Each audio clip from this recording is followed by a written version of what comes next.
darkness, black night, black magic, darkness.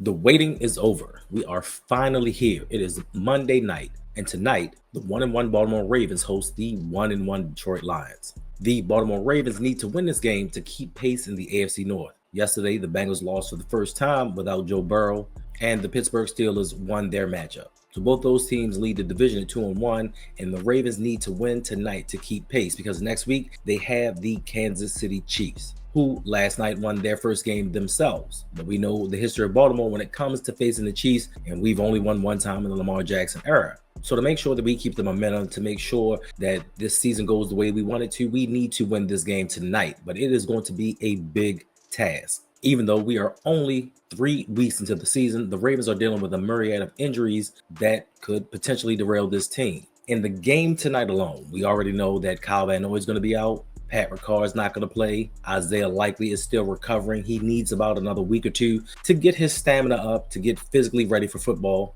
but he is out for tonight's game. And then we have Nnamdi Madubuike, who we found out over the weekend has a neck injury and is not going to be available. Now, this injury could be a little more serious than everybody thinks that it could be. We don't know. John Harbaugh went up there and spoke to the media, and he kind of skirted around everything that's going on. So we just have to wait and see what this injury is, how it's going to affect the Ravens in the short term, how it's going to affect Baltimore in the long term, and where will the Ravens find this pass rush from. Now, there were also some other injuries where Rasheen Ali had suffered a concussion, but he seems to be back and available. And with him being available, John Harbaugh said that Keaton Mitchell is going to be a healthy scratch. Now, this healthy scratch is a head scratcher to me. Your head coach said, where are we going to find snaps for him? Where is he going to find a place in this offense? Well, the last time that I looked, Justice Hill was on the wrong side of history when it comes to rushing yards. He's not in the positives at all. So you're telling me that you cannot find a way, you cannot scheme up a formation. You as an 18-year NFL head coach can't fathom how to utilize a talented player. I think that says a lot about him as a head coach. And for me, it's not even just about being a healthy scratch. If you think about it, he made these comments over the weekend. So he did not even get to the game time situation to find out who was healthy, who was ready to play, what was going on, the game plan and everything. He just outright said, yeah, Keaton's not playing. Because we got Rasheen ready, Keaton's going to be a healthy scratch. He's not playing. And this is the same thing that happened with Andrew Voorhees when it came to the left guard position. It was pretty much, yeah, it's his job to lose. He's got it. And we see how that has worked out. So not only do the Ravens have to go against injuries, their opponents, a tough schedule to start the season, they have to battle against a head coach that wants it his way.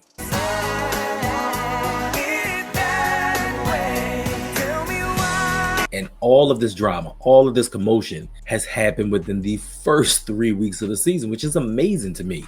We are 2 games in technically and have so much going on with this team. Then you had the possibility of Nate Wiggins and Marlon Humphrey missing the game because they both were suffering from groin injuries, but they both returned to full practice over the weekend and they seem to be a go for this game. Now we're going to need both of these players because we are going up against it on Monday night. This is a Lions team that deploys 2 of the most dangerous wide receivers in the NFL. You have Amon-Ra St. Brown and Jameson Williams, not to mention running back Jahmyr Gibbs coming out of the backfield and tight end Sam Laporta. Jared Goff is a former #1 overall pick, and he can get the rock to whomever he wants, whenever he wants.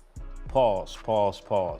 Now, the only problem is there are times when he gets flustered and things just don't go his way. Things just snowball and games can get out of hand. Defensively, the Lions are a little short-handed. They're banged up. Aiden Hutchinson just played his first game last week after suffering a broken leg last season. They let Zadarius Smith go. More importantly, defensive coordinator Aaron Glenn decided to become the head coach of the New York Jets. So there is a lot to decipher in this game. There's a lot of excitement, especially for me, because like I said before, this is a barometer. I said this in another video. This is going to tell me a lot about this Ravens secondary that was supposed to be the best in the league. It was supposed to be a no-fly zone. It was supposed to stop everything moving. But unfortunately, up until now, at this point in the season, The Ravens have one of the worst pass defenses in the league, and that is with 5 first-round picks starting. So with all this juice, with all this firepower, with everything that Detroit brings, we're going to see how this Ravens defense holds up. And to me, this game is going to be very telling because we've had 2 games already. We should know what we're doing. We should know what direction that we're going in.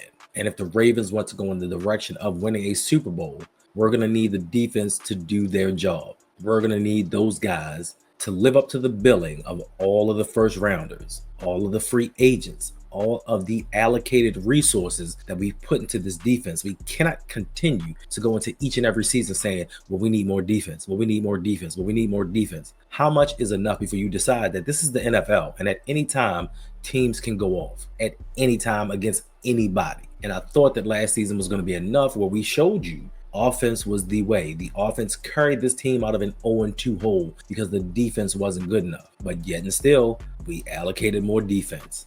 And look at us now, still struggling. But anywho, this is a barometer game for me. This tells me how Lamar and the Ravens stack up to the NFC. And this can show the continued dominance of the Ravens over the Detroit Lions. The Ravens all-time are 6-1 versus the Lions, 4-0 at home. The last meeting coming in 2023 where Lamar Jackson threw for 357 yards and 3 touchdowns. But more importantly, this is the first Monday night home game for the Ravens since 2021. Can you believe that it has been 4 years since the Ravens have hosted a Monday night football game? And I know a lot of you keep telling me I don't really care, but I care. It's a sign of respect. Respect is the most important thing to me. And for the league to have one of its best, if not its best player, not on display as much as they possibly can, it's a travesty. Now, yes, they'll throw Lamar on a Thursday night game. They'll throw him on a holiday game, a Sunday night game. But Monday night, that is the creme de la creme of football. That is the night that guys get the most up for. Pause. Monday Night Football is a tradition like no other. And for the Ravens to play on Monday night and not get a home game, especially with some of the teams that we've played, some of the inferior teams that we played, and they got to host the game, it's crazy to me. Even though Lamar Jackson in 9 Monday Night Football games is 7-2. He's thrown 22 touchdowns to 0 interceptions. He has a 124.3 passer rating. 22 touchdowns, no interceptions, 7 wins, 2 losses. Does it get any better than that? Lamar is a show. He displays the very best of the NFL on Monday night. And the last time that the Ravens had a home game on Monday Night Football, Lamar threw for a franchise record 442 yards to go along with 4 touchdowns in a 31-25 win over the Indianapolis Colts. So you see the amazing things that Lamar does on Monday Night Football, especially at home. And then you say, you know what, let's go every 4 years before we give these guys another home game. And to me, it's a travesty. But we can only take what's given to us. And tonight, we shall see where the Ravens rank amongst the best teams in the NFL. But first, we need the next man to step up. We need the guys who are playing or substituting for the injured guys to do their job. The Ravens need to find a pass rush from anybody. The only other person that has a sack on this team outside of Nnamdi Madubuike is Tavius Robinson. So we need other guys to do their jobs. We need this offensive line to open up holes. We need the secondary to cover. We need these safeties, especially you Malachi Starks, to up your game. I'm going to need Mike Green to stop getting close and start getting some sacks. Because this collection, this group of guys are a little too talented to perform the way that they are performing. And the Detroit Lions aren't any slouches. They put up 52 points last week versus a Chicago Bears team that stifled the Dallas Cowboys yesterday. So it's any given Sunday. Anything can happen from week to week. But the Ravens need to start building a collection of games where this defense is getting better, where Zach Orr is starting to call better plays. But tonight is the night that we find out if the Ravens are contenders or pretenders. We cannot leave this game 1-2 tied with the Cleveland Browns for last in the division. This team has to find a pass rush. This team has to find offensive linemen that can block and open holes. This team cannot solely rely on Lamar to do everything. And tonight, we'll find out which guy is willing to step up and be that dude. So make sure you come back tonight as Yolanda and I are going to stream Monday Night Football. Yes, I'm supposed to work. I had to call out, but we are streaming the game. It's Monday night. It's a home game. I put in to be off. They denied me. Oh, well, I tried. So make sure you come back, like, subscribe, hit the notification bell, and make sure you never, ever forget, go Ravens.